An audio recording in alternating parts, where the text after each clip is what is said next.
Did you see the changes that they made to ranked recently and think, you know what, I don't have enough pain in my life. I need some more. It's time to suffer. No? Well, this is solo queue ranked we're talking about, so you better get yourself into the right kind of mindset for this and be ready to endure the experience of what that is. Now, I'm going to try and mitigate some of that and help us all out with our solo queue adventures, which I personally like doing a lot of, because I think it's how you become the best player you can be. But yeah, so we're going to talk about this tier list, and I'm going to help you guys find characters that you should choose to do this sort of thing. So, starting off, we're going to talk about Sazabi. I do play Sazabi a lot, so I know a lot about it, and I did solo queue a lot of it and duo queue back in the network test up to rank 17 with it. So, Sazabi is going to be getting a good rating.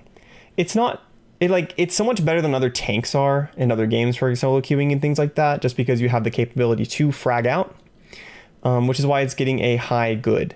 It can frag out pretty substantially with its shotgun. It has good tanking abilities, good mobility. It has a very powerful ultimate, but I'm not going to put it so high. Like, we'll give it a low great, right? A low great, very high good. And that's because it does have the ability to take space. It does have the ability to frag out and stuff like that. But kind of it depends on what you're playing against. If you're playing against enemies who are focusing you a lot, like an RX-78 Gundam that keeps tossing a hyper hammer at your face randomly when you're not paying attention in a fight, when you have no legitimate reason to think you should just be dodging and wasting your cooldown and getting slapped around. But depending on that, it's going to change this up a little bit. But in general, it's going to be like a low grade. You can frag out. You are inherently necessary. It will help your team a lot to have you on the team. So that's why we're getting like a medium grade choice kind of thing. Marasai, I know people think Marasai is really good. I think it's okay. It's definitely way improved, but I don't think it's as strong as some other things. But it's going to be getting a very high good also. And that's just because of the fact of the way that rank systems tend to work is solo queues. When people are playing in solo queue systems, they're not very organized. There's a lot of exploitability with hook-based characters because people don't pay attention, they don't position correctly, and this character isn't so miserable like it was in the network test that you couldn't play it consistently well, but it is quite powerful now in some ways, and it's way better than it used to be where you can actually secure kill now. But it also has a powerful ultimate. Its primary fire is pretty garbage though. So if you're missing your hooks, you're not gonna be able to get it, and like hitting into a group of enemies with your ultimate means you have to have people to help finish them, or you won't be able to, because even if you do it, you're gonna take 3 headshots to kill each one, sort of a thing. Even if they're like damaged, usually is about how that goes. So yeah. Moving on to Dom Trooper. I'm gonna put Dom Trooper at a pretty decent, great choice. I think it's a bit better than Sazabi in a lot of ways, and that's just because of primarily how powerful its ultimate is. It basically has a free fight win with its ultimate. Every single time it has it, it can just walk in the enemy team, slap them around, throw them into walls, bully the enemy main tank, and do everything. The ultimate is insane. The fact that you can't be stunned during it, the fact that you can't take damage during it from the front is appalling to me. Like literally, you could make it so it could take damage from the front, and it would still be a really good ultimate. The fact that it gives 300 armor to all its teammates, speeds them up, that's also pretty insane.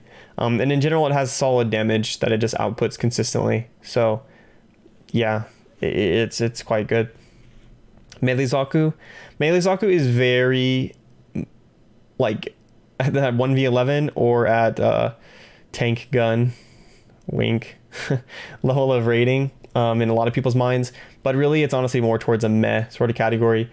It has a very, very, very powerful ultimate, but its primary fire damage is garbage.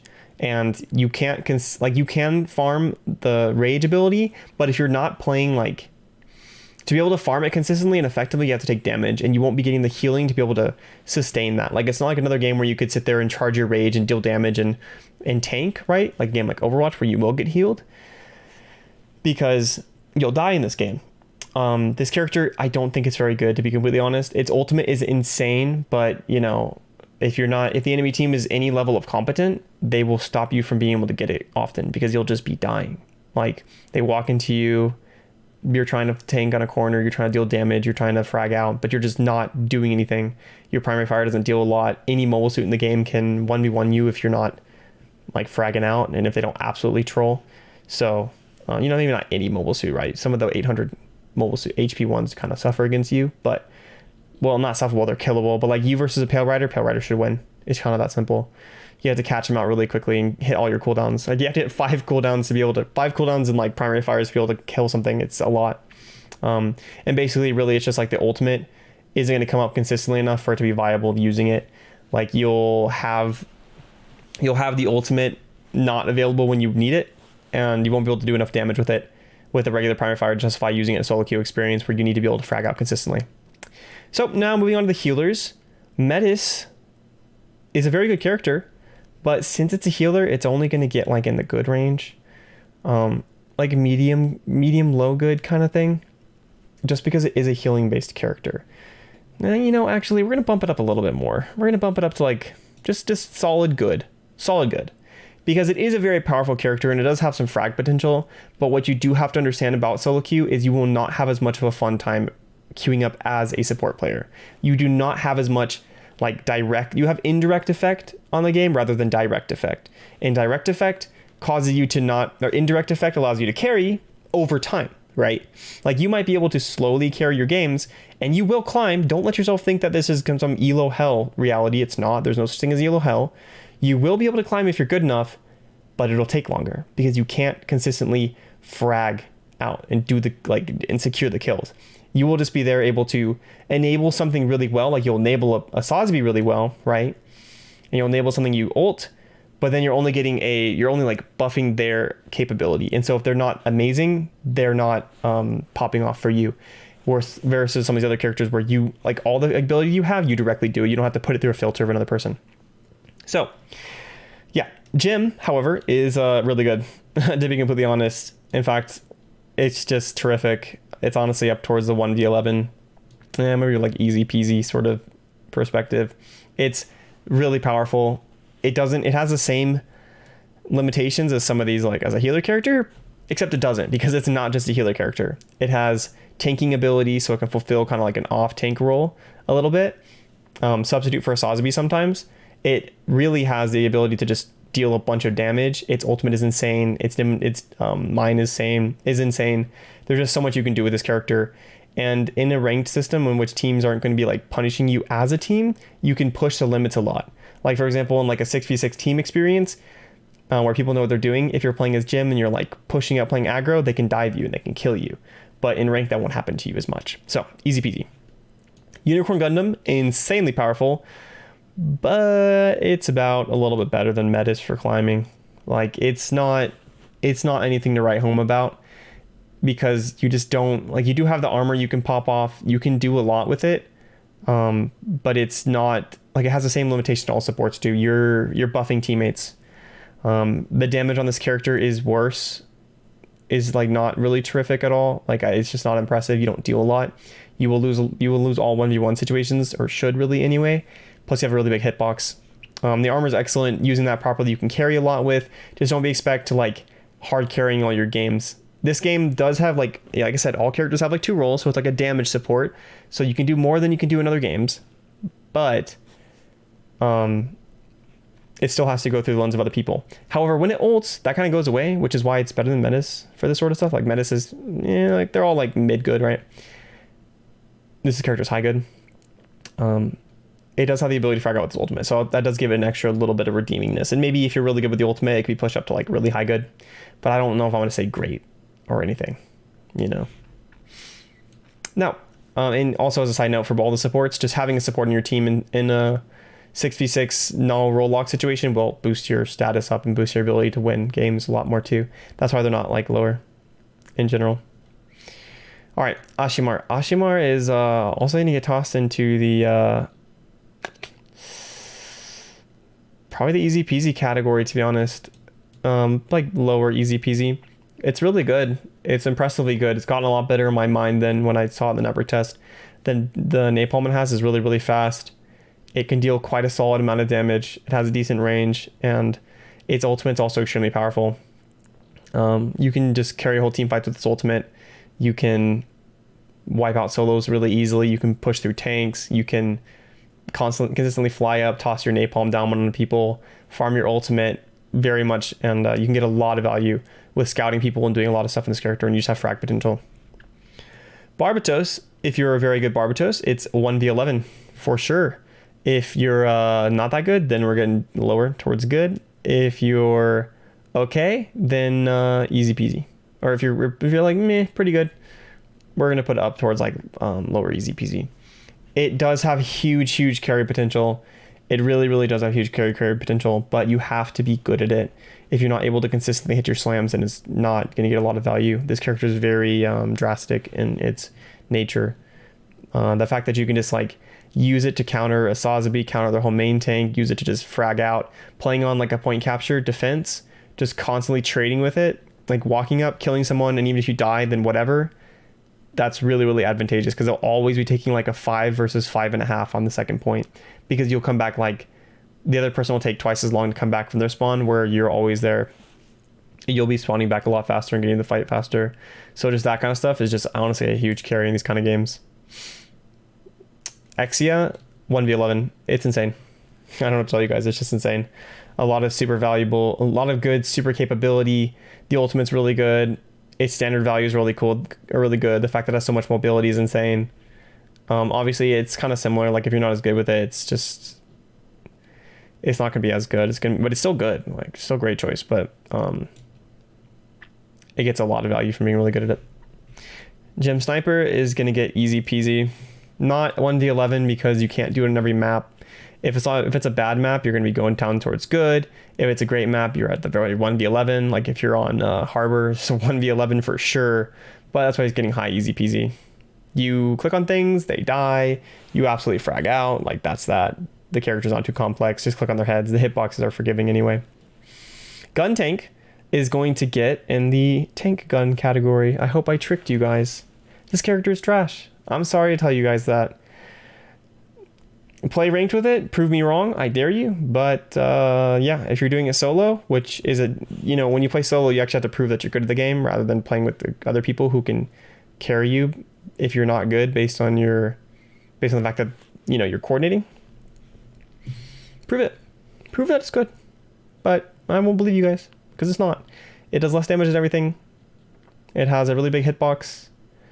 Doesn't have any sort of specialty. Its ult's okay, but its ult's good, but you don't get it ever. So, yeah. Mahiro is going to be put into the meh category, low meh category. It's good on some maps, but it's just under kitted, to be honest. It feels like they made a spam character and a spam grenade character, then only gave it 3 shots. Its animation lock on its E ability is really bad. Its ultimate is surprisingly not as good as it should be because of the grenades don't spread early enough so that you can't use it in a lot of situations as effectively as you'd like to. But it's just not that. It's pretty meh. It's a projectile in a hit scan world. Pale Rider 1v11. Insane character. Massive healing. Terrifying damage. Insane ultimate. It's always good. Always good pumping out consistent damage. Its ultimate's insane. Its grenades are even solider than they were before. They're so fast now, the regular grenade. Character does insane in damage. Yeah, there you go, guys. Not that complex. RX-78 Gundam is going to get a high easy peasy also.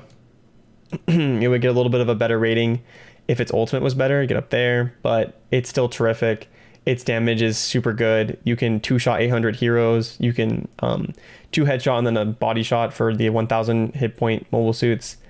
It's really good. Super high damage. Its shield is great for defending itself, for pushing aggressively with. Its hyper hammer is busted. Just throw those at Sazabi's. Literally just throw it at Sazabi mid-fight, man. It'll just randomly tank the damage because Sazabi's hitbox is massive, and it'll be stunned and it'll be without a shield and it'll die because it has only 1400 HP. Look, Sazabi is a big scary tank until its shield's gone, and then it's literally just a giant hitbox to kill. Yeah. And even with this ult, you can use it to distract people and stuff. And in lower ranks, people just kind of run into it. Like I was playing casual matches with it. I just toss it into a spot to use it to push people elsewhere to kill them. And then other people just stand there and be like, oh no, what's this napalm doing to me? It's kind of funny. Turn A Gundam, low good. It's good in some situations. Its grapple ability is good if you're playing against a Barbatos and you want to counter it. Its primary fire sucks. Its damage is miserable. It's just not nearly anywhere near good enough. It should do 600 damage with a headshot minimum with its primary fire with the charge version. So meh. Don't know what to tell you guys. Its ultimate though is really good, like way better than I thought it was. I think they might have buffed the damage even. It just seems like you can just murder things, and there's a lot of times where you can trap people and they can't get out of the area. You can use it to surprise people. Just walking on top of a tank and popping it and flying into the air and just dropping it on them is just way too valuable, to be honest. So that's why it gets good and not like meh. Zaku 2, also 1v11. This character is insane. I don't know what to say. People were complaining about its damage and its reload and stuff like that during the network test. I played it again recently and this thing tears through enemies. I don't know what to tell you guys. This character is insane. So much damage. Its grenade has gotten a buff. It's pretty decent. I was even playing it with my 3 dashes and I was like never even having used my smoke discharger, like ever. Because I was just killing things and I wasn't taking a lot of damage, and there's health packs and stuff. Just min-maxing this character to the actual peak of it is insane. This character's nuts. Don't know what to tell you guys. These 3 characters are going to absolutely, like, you can hard carry all your games with this. This whole this top section is a hard carry.